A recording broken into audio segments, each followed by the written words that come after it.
Hi everyone and welcome back. So today I am doing a very bright pink set, and I'm coming in on that little finger with Pout by Glam and Glits. It's a marbly colour, so sometimes it shows some of the white pigment in it, but the more you play with it, the more it sorts itself out. So I'm just making sure all that little finger is covered.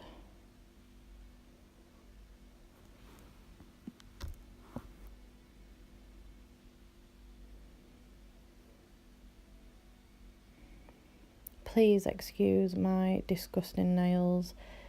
They've been on for about 5 weeks now. They were done just before New Year by the amazing Beth Stockwell, but they are in dire need and I will be doing them soon. So I'm coming in here with Sweet Lust by Glam and Glitz. This nail was inspired by Annabelle, and I'm just doing a stripe down the middle with this glitter acrylic.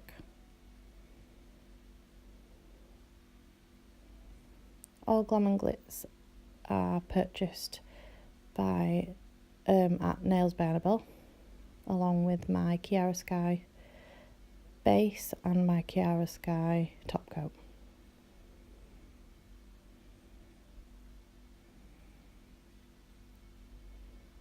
Just make sure those sides are as straight as possible so you've got less filing to do later.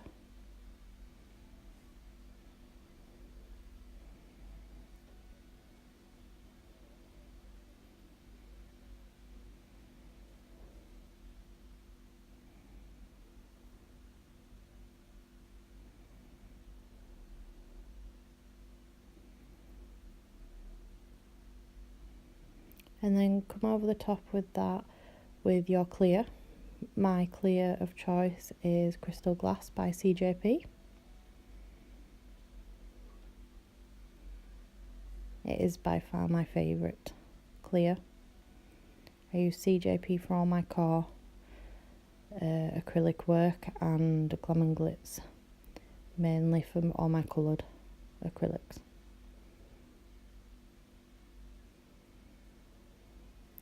Then I come in on this middle finger with Sweet Lust.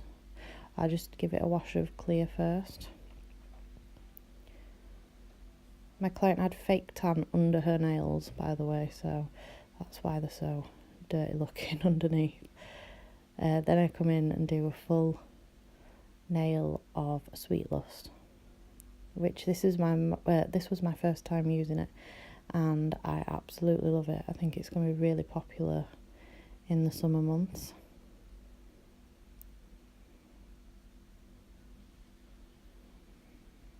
It's really nice to work with too.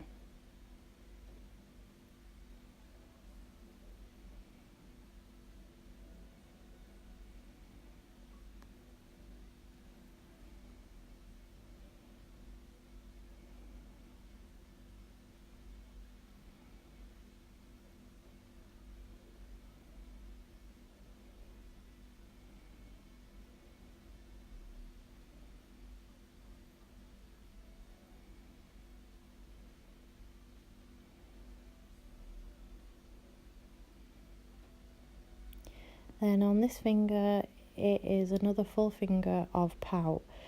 I decided to flip the bead this time because sometimes that helps with colours that marble. So give that a go if you've got any that marble, because I did find it worked a lot better.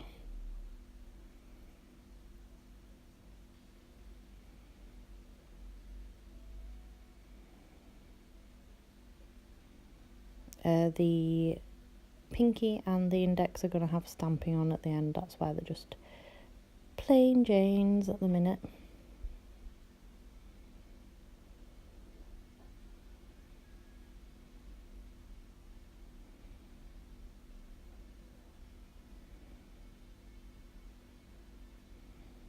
Just make sure it's all covered nicely.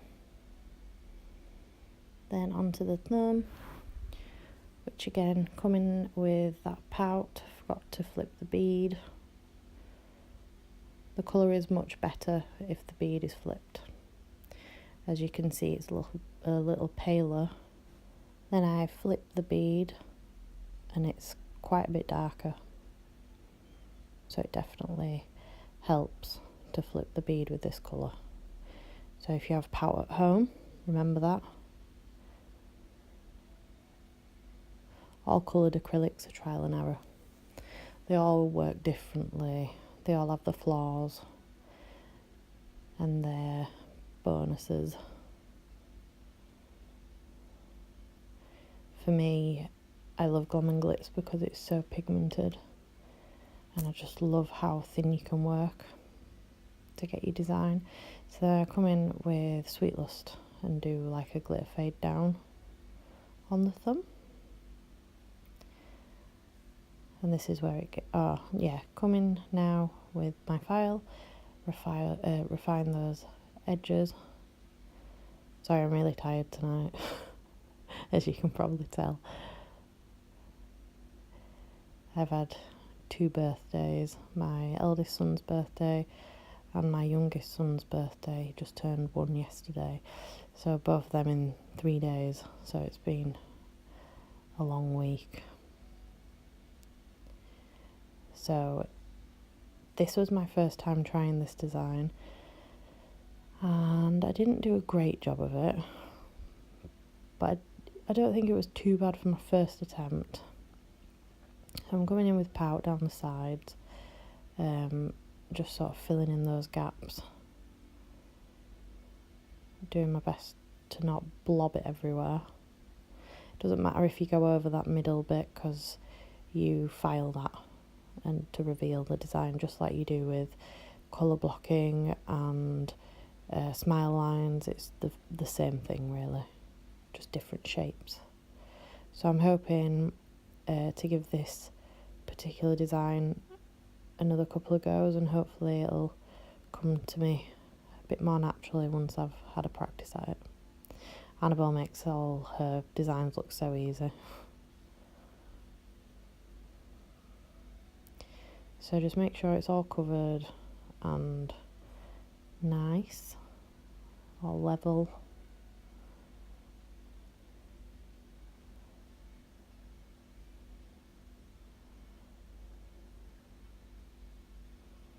And that's them done. I have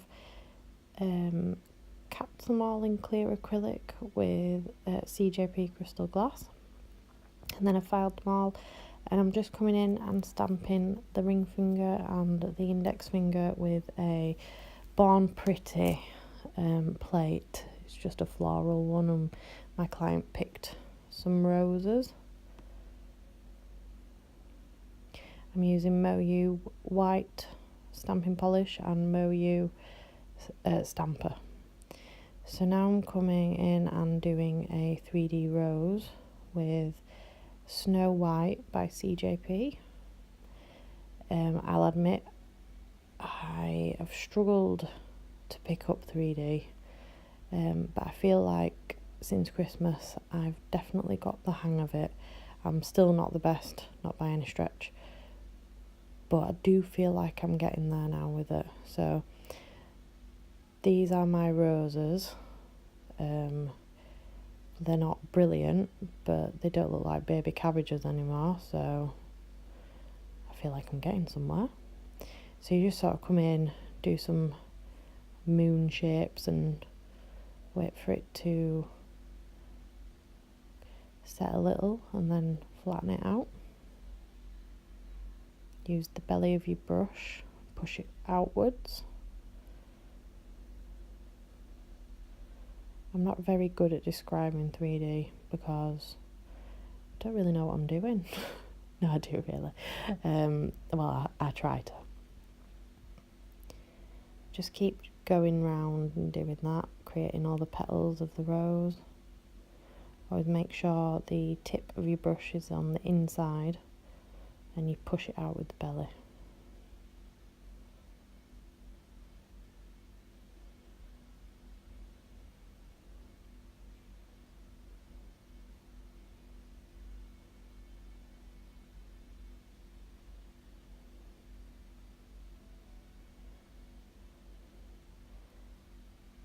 with that last bead, just trying to make the swirl in the centre like a real rose.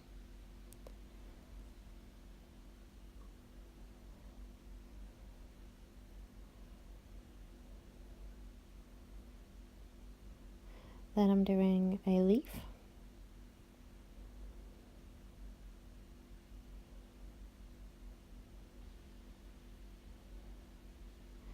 Using my brush to create the indents of the leaf, like the veins of the leaf.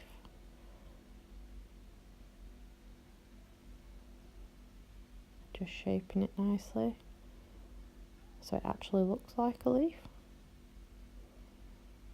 Don't think I did too badly with this one. So I've come in and popped a little bit of the Kiara Sky base resin glue down, and then I'm applying a couple of Swarovski crystals. I think these were from a Christmas mix from the Glitter Fairy, if I remember rightly. And now I'm coming in with my Kiara Sky No Wipe top coat, which, as I said at the beginning, I get from Nails by Annabelle.